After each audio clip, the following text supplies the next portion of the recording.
so the next question. Somebody asked me do you have a tattoo? No, I do not have a tattoo, but I really, really want to get one over here. Though I fear pain.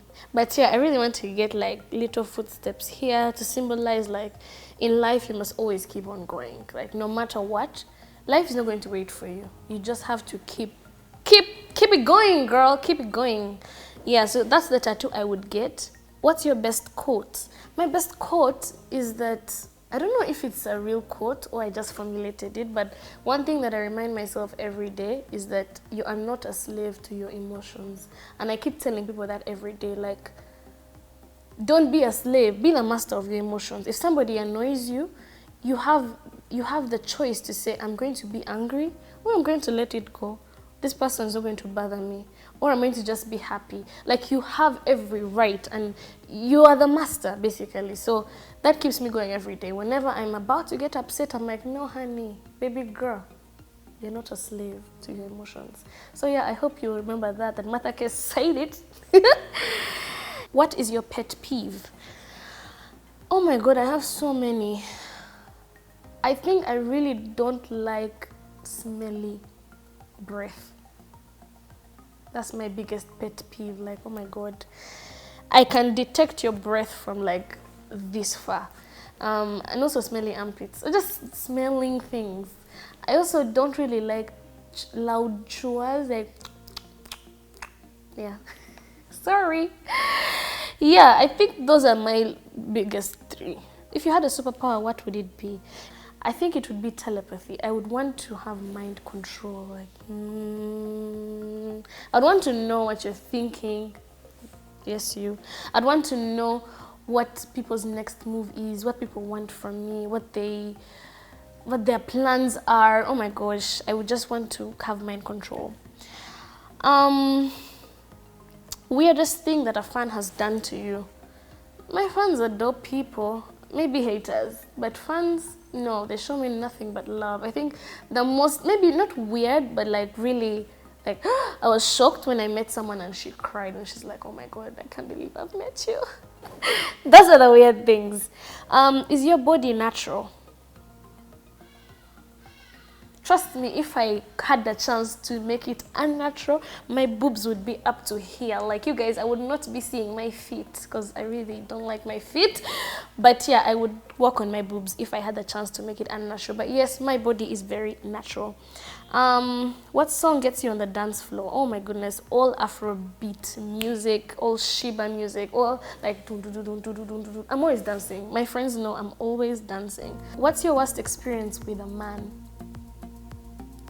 My worst experience with a man was this guy who I was with for a couple of months, and he didn't spend on me so much, but he spent on me a little bit. And when we were done, this dude sends me a message and says, when are you paying back my money? Which money, sir? He's like, the money that I've been spending on you. You guys! Actually, when I think about it, I feel like I'm sweating because that is the worst thing that a man has ever done to me. Like, bro, why are you spending on me hoping for... Like, am I a tree that you're going to plant and then fruits are going to grow out? No, spend on me when you want. So that was my worst experience with a man, and yeah, I will never do that again. How do you move past negativity? Because I need to move past mine. I think people ask me that a lot. How do you keep strong? How do you keep happy despite all the bad things, all the hate, right? But for me, it's all about what do you focus on? Because if you focus on the negativity is going to grow. If you focus on the positivity, it will grow. So I don't really focus on negative stuff. If I say something negative, if someone says something negative to me, I will literally walk away from you, or I'll just say, I have nothing to say to you, or I'll just tell you like, I'm done talking to you. If you have something positive, I will welcome you. So I just block out the negativity. About the question of how do you keep strong, how do you handle like bad situations? there is no way. Bad situations are part of life. Like, it's inevitable. Change is inevitable. Bad circumstances are inevitable.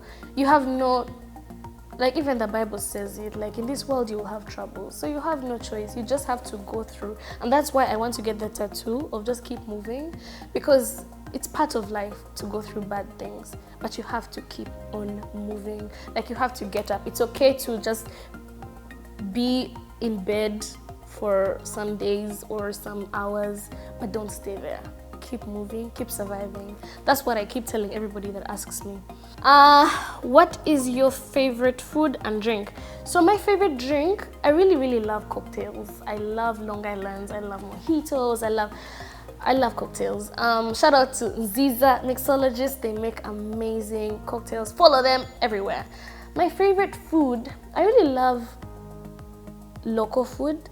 I love matoke, I love chicken. I eat a lot of chicken. I also love the KFC sticky wings. Those are my favorite things ever. As you can see, the chicks. Have you ever had a real job? You guys, first wait before I get offended. My job is not real. But I get what you mean. You mean an 8 to 5. Yeah, but I figured 8 to 5s are not for me. And yeah, I also worked on radio earlier this year for a few months, maybe 4 months or 3 months. Yeah, and I don't know, it's just not for me. I love to be creative. I love to just be free, like a birdie. What is your morning routine? I wake up in the morning.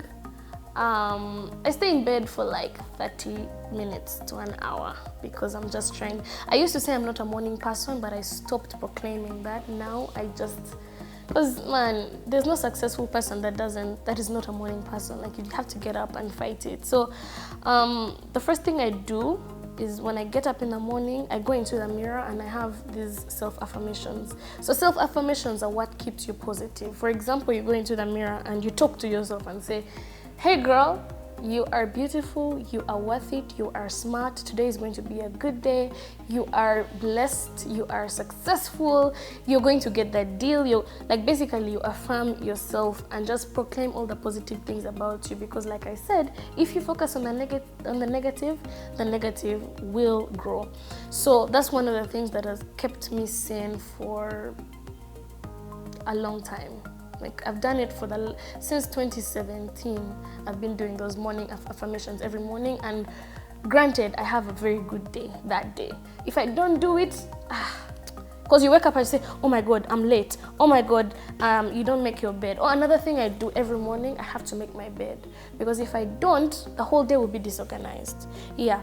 So after doing my morning affirmations, I'll probably check my phone and yeah, start the day. But that's the one thing that is really consistent. What do you do? Oh, this should have come at the beginning.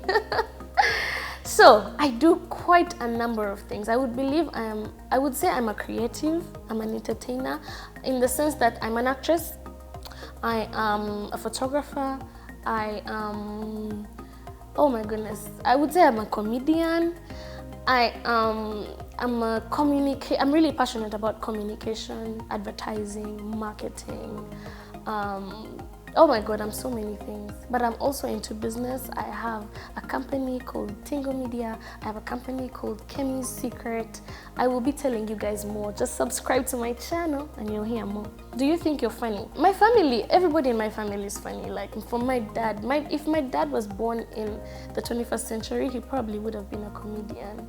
Like, he's really funny. My mom as well. So I think I'm really creative. I think I'm able to communicate things in a way that can be received in a funny way. Does that make sense?